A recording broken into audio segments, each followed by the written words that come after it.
Hello, আসসালামু আলাইকুম। আমার প্রিয় ভাই ও বোনেরা, আপনারা কেমন আছেন? আমি আল্লাহর অশেষ রহমতে পরিবার নিয়ে ভালো আছি, আলহামদুলিল্লাহ। তো আজকে আপনাদের প্রথমেই আপনাদেরকে আমার একটু মনের ভিতর থেকে ধন্যবাদ জানাবার ইচ্ছা আছে। আমার মতো একটা অপরিপক্ক উম মানুষের আ সৃষ্ট ব্লগে যারা তাদের মূল্যবান সময় দিয়েছেন। মানে বলতে গেলে একটা কথাও তো বলতে পারি না। আসলে আমি বিষয়গুলো এখনো আয়ত্তই করতে পারছি না। তারপরেও আপনারা যারা আমার ব্লগগুলো সুন্দর করে দেখছেন, আমাকে সাপোর্ট করছেন, তাদেরকে আসলে এই ১ম দিকের আমার এই এতটুকু ভালো দিয়ে যে ২-১ জনই দেখেছেন, তাদেরকে আসলে আমার এত মনের ভিতর থেকে ধন্যবাদ। আমি ভীষণ খুশি হয়েছি। আপনাদের যারা আমার ব্লগগুলো দেখেছেন, তাদেরকে আমি আসলে অনেক ধন্যবাদ জানাতে চাই। আমি অনেক খুশি। আপনাদের জন্য আমার অনেক শুভকামনা থাকবে। তো আজকে আ যেহেতু সামনে রোজা চলে আসছে, আ রোজার মধ্যে যেন শরীরটা আল্লাহর অশেষ রহমতে মোটামুটি সুস্থ থাকে, সেজন্য রোজার আগে একবার আমাদের যারা বিশেষ করে আমার যে বিভিন্ন রকমের শারীরিক অসুস্থতা রয়েছে, সেগুলো থেকে মুক্তি পেয়ে যেন আমি আ মোটামুটি ফিট থাকতে পারি। আর রমজান মাসে রোজা রাখতে পারি, আল্লাহর নামাজ পড়তে পারি, ইবাদত বন্দেগী ঠিকমতো করতে পারি, সেজন্য আ ডাক্তারের ফলো-আপে গতকালকে গিয়েছিলাম। যাতে নতুন করে আবার শরীরটাকে একটু সুস্থ রাখতে পারি। তো ডাক্তারের কাছে গেলাম। ডাক্তারের কাছে যাওয়া মানে তো নতুন করে আবার প্রেসক্রিপশন করা। অবশ্য আমরা যাই এটার জন্যই যাই। কারণ ডাক্তারদের কাছে গেলে আমাদের নিজেদের আমার তো পার্সোনালি খুব ভালো লাগে। আ খুব ভালো লাগে। ডাক্তারের কাছে গেলে মনে হয় যেন আমি সুস্থ হয়ে গেলাম। কারণ ডাক্তাররা নতুন ওষুধ টেস্ট আবার চেঞ্জ করে দেন। খুবই ভালো লাগে। আ এখন আজকে থেকে আবার নতুন ওষুধ শুরু করলাম। দোয়া করবেন যেন শরীরটা সুস্থ থাকে। আপনাদের সাথে মাঝে কথা বলতে পারি। খুব ভালো লাগছে আপনাদের সাথে কথা বলতে পেরে বলতে গেলে।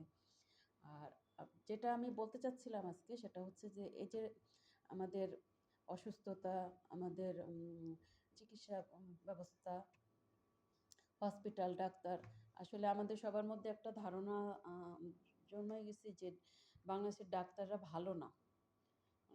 গুটি কয়েক তো অবশ্যই থাকে। উম তাদের অন্য রকমের চিন্তাভাবনা থাকে। কিন্তু আসলে যখন হসপিটালে যাওয়ার পরে আবার দেখি যে এত বড় অসুখ থেকে অনেকে শান্তি পাচ্ছে, মুক্তি পাচ্ছে, ভালো চিকিৎসায় সুস্থ হয়ে আসতেছে। তখন মনে হয় যে মহান রাব্বুল আলামিনের পরে উম ডাক্তারগণের প্রতি আমাদের শুকরিয়া জানাবা উচিত। আমি তো জানাই। কারণ তারাই একমাত্র আমাদেরকে যারা তারাই একমাত্র আমাদেরকে রোগ আইডেন্টিফাই করে প্রপারলি একটা ট্রিটমেন্ট দিয়ে আমাদেরকে একদম অনেক রোগী আছে যারা একদম শেষ হয়ে যাওয়ার পথে, তারাও সুস্থ হওয়ার পথে ফিরে আসে। মানে কি যে একটা ফিরে আসা, কি যে একটা মা কি বলবো একটা জয়, সেটা তো আমরা আসলে আল্লাহর ইশারায় ডাক্তারদের হাত থেকেই পাই। সেইজন্য আমি মনে করি ডাক্তারগণকে আমাদেরকে উপহাস না করে, তাদের প্রতি বিরক্ত না হয়ে, তাদেরকে বাজে কমেন্ট না করে আমরা তাদের প্রতিও বিশ্বাস রাখি। তারা যেন আল্লাহর ইচ্ছায় আল্লাহর ইচ্ছায় আল্লাহর আম মানে ইশারায় আমাদের জন্য সুস্থ একটা চিকিৎসা দিতে পারেন, সুস্থ ব্যবস্থা দিতে পারেন। আমরা সেই চেষ্টা করতে পারি। আর ডাক্তারদের আ আমরা অবহেলা না করি, তাদেরকে আমরা বাজে কমেন্ট না করি। ডাক্তাররা আসলে সবাই খারাপ না। হয়তো ২-১ জন ব্যবসায়িক চিন্তাভাবনা থাকে। কিন্তু অনেক ডাক্তার আছে, অনেক আন্তরিক, অনেক প্রাণবন্ত। যাদের কাছে গেলে এখনো গেলে ২-৪ টা কথা বললে মনে ভালো লাগে। যেমন কালকে আমি একজন ডাক্তারের কাছে গেলাম। আ আমার প্রতি যে তার যোগাযোগ, যে কথাবার্তার ধরন ছিল, সেটাতে আমার মনে হইছে আমি অনেকটা সুস্থ হয়ে গেছি। আমার ভালো লাগছে। তাই আমি বলব আমরা ডাক্তারদেরকে সম্মান করি। আমরা অবশ্যই আমাদের শারীরিক সমস্যা হলে তাদের কাছে যাব, তাদের অ্যাডভাইস নিব। তারা যে ওষুধপত্র প্রেসক্রাইব করেন সেটাই আমরা ফলো করব। আমরা নিজেরা যেন কখনো কোনো ওষুধপত্র নিজেরা না নেই। কারণ সুস্থ হতে যেয়ে নিজেরা যদি নিজেদের ইচ্ছামতো ওষুধ খাওয়া শুরু করি বা নেওয়া শুরু করি, দেখা যায় আর পরে আরও অনেক জটিল সমস্যা হতে পারে। তাই উম অসুস্থ হলে অবশ্যই ডাক্তারের কাছে যাব। ডাক্তাররা যে ওষুধপত্র দেন সেটা আমরা গ্রহণ করব। ঠিক আছে? Thank you. আবার দেখা হবে, কথা হবে। সে পর্যন্ত সবাই ভালো থাকবেন আর আমার ব্লগগুলো আপনারা দেখবেন। Thank you.